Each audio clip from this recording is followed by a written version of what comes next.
Every 4 years, one country gets handed something that looks like a dream. Billions of eyes. Global spotlight. The chance to host the biggest sporting event on the planet. But behind the trophy, the fireworks and the opening ceremony, there's a side of hosting the World Cup that rarely makes the highlight reel. Countries spend years competing against each other, building presentations, making promises, and lobbying the people who make the final call. It's less like a simple vote and more like a high-stakes campaign. And for decades, that process has been shadowed by corruption allegations, including a sweeping bribery scandal in 2015 that led to criminal charges against multiple top football officials. And winning that bid is just the beginning, because hosting doesn't just cost money. It costs an almost unimaginable amount of it. New stadiums, new airports, new highways, hotels, and train lines, all built from scratch, often in just a few years.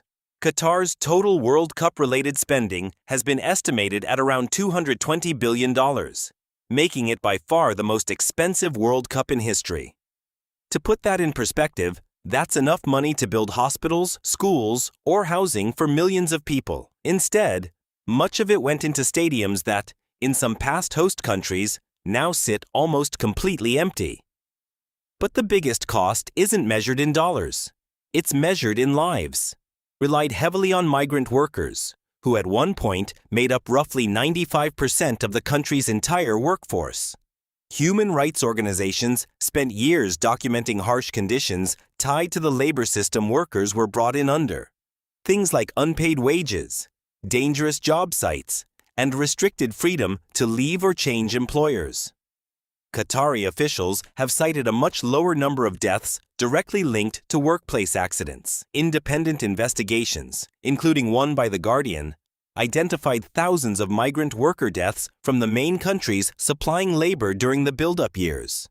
The exact number tied specifically to World Cup construction is still disputed, but the human cost behind those glowing stadiums is not.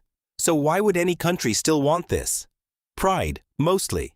Hosting puts a country on the map, boosts tourism, and leaves behind roads, transit systems, and infrastructure that can outlast the tournament itself if it's managed well. That's part of why the 2026 World Cup looks so different. Instead of one country carrying the full weight alone, the United States, Mexico, and Canada are sharing the tournament, using mostly stadiums that already existed. Lower risk, shared cost, same spotlight. Which brings up the real question underneath all of this. Is hosting the World Cup actually worth it? For some countries, it's been a legacy-defining moment.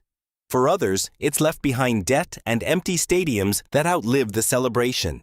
Here's what actually matters. The World Cup isn't just a football tournament. It's one of the biggest financial and political gambles any country can make, and the scoreboard for that gamble isn't decided on the field. It's decided years later, in the empty seats, the unpaid workers, and the infrastructure left behind. If this opened your eyes to a side of the World Cup you never knew about, subscribe, because this channel breaks down the real story behind the game every single week.